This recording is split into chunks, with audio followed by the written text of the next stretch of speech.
Bonsoir Émilie. Ce e-prix, c'est le coup d'envoi d'un mois placé sous le signe de l'automobile en principauté.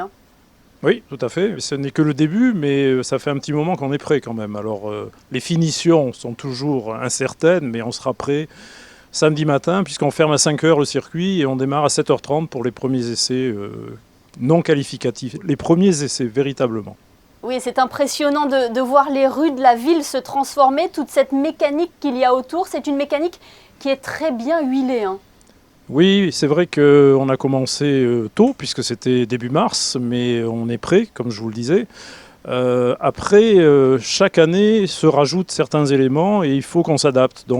Et puis, on essaye aussi de s'améliorer parce qu'il n'y a pas de raison de rester sur la continuité. Il faut aller toujours de l'avant et on essaye toujours d'améliorer certains petits détails qui ne sont pas forcément visibles de l'extérieur, mais que nous, on ressent vraiment de l'intérieur. Et comment l'Automobile Club de Monaco arrive à jongler avec ces 3 événements successifs ? C'est un petit peu compliqué, mais on compte aussi vraiment sur les personnes qui sont les organisateurs, les promoteurs des différentes séries pour nous faciliter la tâche. Et c'est vrai que la mécanique est bien huilée, donc on n'a pas de souci de ce côté-là.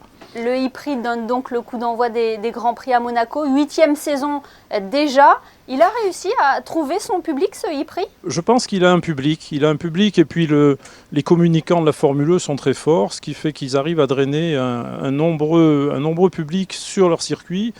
Pour vous donner une idée, aujourd'hui on est à 70% de remplissage des tribunes. Donc on espère être complet pour samedi, c'est bientôt. Donc on l'espère fortement, mais ça se présente bien. Il faudra simplement que le temps soit de la partie. La nouveauté cette année, c'est que les pilotes vont emprunter le même circuit que la Formule 1, à l'identique. Oui, c'est vrai que c'était une demande qui avait été faite dès qu'on a abandonné le demi-circuit, on va dire, puisqu'on a fait 3 saisons avec le demi-circuit. Et comme la présidence de la FIA a changé, on n'a pas eu d'opposition majeure pour retourner sur le circuit qui est notre circuit d'origine et qui est le circuit que tous les pilotes désirent faire au moins une fois. C'est vrai que personne ne roule sur ce circuit en dehors de ces épreuves, donc, sinon sur un simulateur. Donc c'est vraiment exceptionnel et ils sont tous prêts, je dirais, à se battre. Donc, forcément, les temps vont évoluer dans le bon sens, puisque l'année dernière, on avait fait une double chicane, à la chicane du port. Cette année, c'est la seule et unique chicane. Donc ça devrait aller plus vite. Et c'est un championnat qui attire, qui évolue de saison en saison. Il y aura encore des nouveautés l'année prochaine avec de nouvelles monoplaces. Les commissaires de course doivent aussi s'adapter à cette nouvelle génération de véhicules. Les commissaires de course, ils ont été formés au risque électrique. Vous savez aussi qu'en rallye, on est passé à l'hybridation. Donc on a eu suffisamment de cours et de présentations.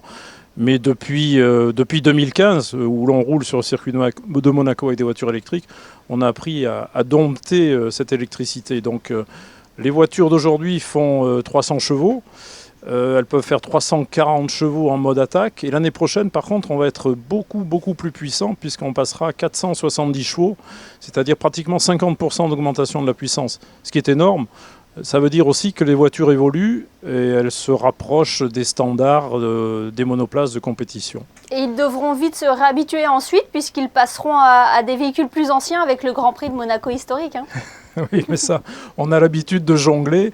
Et je dirais que le Grand Prix historique, c'est peut-être un peu ce qui nous plaît le plus dans ces 3 manifestations, parce que c'est l'épreuve où on est le plus détendu, où il n'y a que l'Automobile Club qui organise, et on est vraiment plus tranquille, on est plus serein. On le sait, Christian, la renommée des commissaires de course est internationale. Leur travail a été salué par la FIA.